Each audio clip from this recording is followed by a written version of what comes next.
Message de Monseigneur Philippe Christori en ce vendredi 14 juillet 2023. Viens, Esprit Saint, libérateur, sur notre société déboussolée. Le 3 juillet, nous avons fêté l'apôtre Saint Thomas. Nous l'aimons pour son caractère entier et son enthousiasme à suivre le Christ en osant affirmer « Allons-y, nous aussi, afin que nous mourions avec lui ». Thomas exige de toucher les plaies de Jésus pour croire en sa résurrection et, en le voyant 8 jours après, il se prosterne et dit « Mon Seigneur et mon Dieu ». Dans la lecture de la messe célébrée en son honneur, Paul affirme, je cite, « Frères, vous n'êtes plus des étrangers ni des gens de passage, vous êtes concitoyens des saints, vous êtes membres de la famille de Dieu, car vous avez été intégrés dans la construction qui a pour fondation les apôtres et les prophètes. Et la pierre angulaire, c'est le Christ Jésus lui-même. » Fin de citation. Paul a une forte conscience que les baptisés sont membres du même corps, c'est-à-dire l'Église, et qu'ils bénéficient d'un même baptême en vue du salut éternel. Les fondations de ce corps sont les apôtres, d'où vient le terme d'Église apostolique. De ceci découle le fait que nous sommes concitoyens des saints, définitivement unis en Christ, par qui nous avons une vraie patrie, le ciel. Le Christ est notre vie et notre lumière. Nous découvrons l'amour fou qui nous vaut un tel sauveur. Bientôt nous le verrons. Paul ajoute, « En lui, toute la construction s'élève harmonieusement pour devenir un temple saint dans le Seigneur. » Fin de citation. Pour l'Église, il n'est pas d'autre fondement que le Christ. Si pour les Juifs, le temple est le lieu du culte rendu à Dieu, ici il ne s'agit plus de l'espace physique, mais de l'assemblée des disciples. Nous sommes le temple nouveau, l'Église. Malgré tant de persécutions et de vexations, malgré nos divisions internes et notre péché, l'Église grandit et accueille de nouveaux enfants. L'Esprit la conduit et la société civile n'est pas son modèle. Elle est une société surnaturelle. Son harmonie vient de la force de l'Esprit qui la garde unie, même si nous constatons combien la désunion, inspirée par le diable, est une tentation fréquente. La vie en société a besoin d'harmonie, comme chacun d'entre nous. Les terribles émeutes que notre pays connaît sont un signal fort que notre société humaine est en échec. La violence des affrontements en est le signe. Certes, nous lançons des satellites, nous fabriquons des robots médicaux fantastiques. Notre science atteint un niveau magnifique, et pourtant il y a un cancer dans notre société évoluée qui envoie des métastases mortifères. L'État injecte annuellement plus de 700 milliards d'euros en aide sociale, mais beaucoup expriment leur désarroi et leur sentiment d'être exclus d'un bonheur auquel ils aspirent, sans cependant toujours être capables de l'identifier.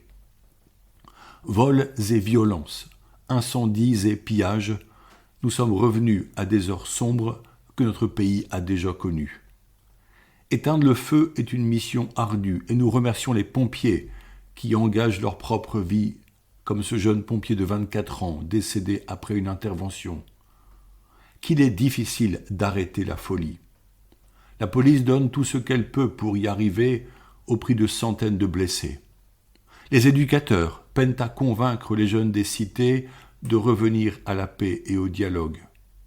Saint Paul demande de fuir le mal avec horreur. Mais qu'est-ce que le mal pour ces jeunes ? Quelle est la racine profonde du mal-être, la cause de cette folie ? Caïn a tué Abel par jalousie. Ils étaient pourtant frères de sang. Mais comment discerner le bien du mal dans une société qui légalise l'avortement ? L'être humain est sensible, fragile et blessé. Nous lisons dans le livre de la Genèse comment le péché est entré dans la vie de nos premiers parents et a introduit la division, la suspicion, l'accusation, la peur de Dieu. Le récit de la Genèse est un mythe à ne pas prendre littéralement. mais il dévoile le projet initial voulu par Dieu qui est d'offrir aux êtres humains une profonde communion avec lui et entre eux. Ce projet s'est brisé quand les humains mirent la main sur l'arbre de la connaissance du bien et du mal, pensant être maîtres de la nature, devenant esclaves de leurs envies et soumis à la violence mutuelle, voulant faire de leurs lois humaines un absolu hors de toute sagesse divine. Nous voyons cette violence dans la cour de récréation, entre voisins, même au sein des familles. La peur suscite la violence. La loi naturelle, les 10 commandements, la morale du bien et du bonheur ne sont plus enseignés comme la base commune du vivre ensemble. Si les parents et les éducateurs démissionnent devant l'exigence d'éduquer chaque enfant à discerner le bien, à maîtriser ses pulsions et ses émotions, à accepter la contradiction et la frustration, à savoir se priver dans ses désirs débordants, alors nous en faisons des jeunes perdus. Il y a une vingtaine d'années, un prêtre directeur d'un camp d'été s'était entendu dire par un jeune marginal « Vous ne dites rien devant nos bêtises, vous ne nous aimez pas ». Ce fut pour ce prêtre un choc salutaire. Jésus dit que l'on reconnaît l'arbre à ses fruits, car un arbre bon donne de bons fruits, mais un arbre pourri donne des fruits pourris. Les émeutes de ces jours sont les fruits pourris de notre société. La France, notre beau pays, n'est-elle pas imbue d'elle-même ? Nous ne sommes plus un modèle pour les droits de l'homme. Pour ces jeunes, souvent la 3e génération de la migration d'Afrique du Nord, la greffe n'a pas pris. Ils cherchent d'autres repères et des raisons de vivre, certains hors des valeurs de la République qui ne leur disent rien. Ils pensent que tels les révolutionnaires, ils doivent détruire pour bâtir un monde nouveau. Or nous le savons, car l'histoire nous enseigne. Cela n'engendre que drames et souffrances. Nous aurons des décennies difficiles, car l'avenir est à réfléchir et à repenser. Il faudra du temps pour être à l'écoute les uns des autres. Il faudra des personnes qui se dévoueront pour la rencontre de cette jeunesse, des politiques qui n'arriveront pas avec des solutions toutes faites, voire insensées, des personnes qui auront du cœur pour entendre battre celui d'autrui. Il faudra une source de sagesse, une source commune pour y boire une eau vive qui donne envie d'espérer et non de casser. Cela passe en premier par l'éducation donnée par les parents, qu'il faut aider plus qu'accabler, les éducateurs au sein des quartiers et par les enseignants. Un long chemin est devant nous pour entreprendre cette longue marche comme le peuple hébreu dans le désert du Sinaï durant 40 années. Lui suivait la nuée lumineuse la nuit et sombre le jour pour être guidé. Cette nuée était la présence de Dieu. Mais aura-t-on le temps de penser une nouvelle société quand les politiques doivent aller vite pour satisfaire un électorat volage ? Certains préféreront la guerre. Nos pays sont tellement armés que cette tentation est à risque réel et terrible.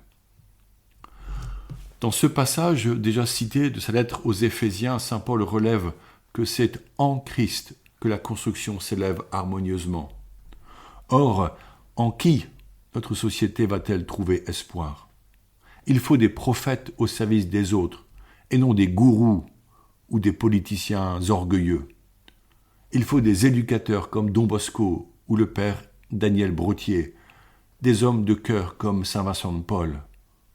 Le Christ est notre lumière et sa parole est vie. L'Église a porté depuis 2000 ans la parole de vie aux 4 coins du monde. Elle a éduqué la jeunesse et a soigné les malades en tout lieu. Tant de saints et saintes ont donné leur vie pour ce but, ont été martyrs et le sont encore aujourd'hui, par exemple au Nigeria, où des milliers de chrétiens sont assassinés chaque année par des islamistes. L'Église catholique qui œuvre dans ces pays est un phare dans la nuit. Face au mal qui ressurgit en France régulièrement, l'Église qui est en France doit se réveiller. Saint Jean-Paul II nous a posé cette question au Bourget en 1980. France, qu'as-tu fait de ton baptême? Chrétiens de France, vous êtes une majorité d'hommes et de femmes baptisés qui avaient reçu le merveilleux don du salut par Jésus-Christ. Où êtes-vous? Dans nos campagnes, nous vous voyons aux funérailles, mais après vous êtes absents. Dans nos villes, vous courez après le temps, faisant 1000 choses pas toujours nécessaires. Mais pourquoi ne priez-vous pas quotidiennement? Nous sommes chacun devenus prophètes par notre baptême, c'est-à-dire porteurs d'une vocation pour annoncer la parole de Dieu dans notre société contemporaine. Je vous exhorte à retrouver le chemin de l'Église, car nous avons reçu du Christ un trésor et la clé pour un monde harmonieux. Pour cela, nous avons besoin de chacun. Nous devons courageusement agir ensemble pour transmettre l'évangile de la joie et de la paix. Par Jésus-Christ, notre société découvrira les voies de la sagesse et de l'unité. En vivant dans la lumière du Saint-Esprit, au service des petits et des pauvres, nous serons témoins de lui ensemble, joyeusement. Prions souvent le Saint-Esprit comme on s'adresse à un ami fidèle afin d'être éclairé. Viens, Esprit Saint libérateur, viens, Esprit Saint notre Seigneur. Viens, Esprit Saint, ô défenseur, viens en nos cœurs.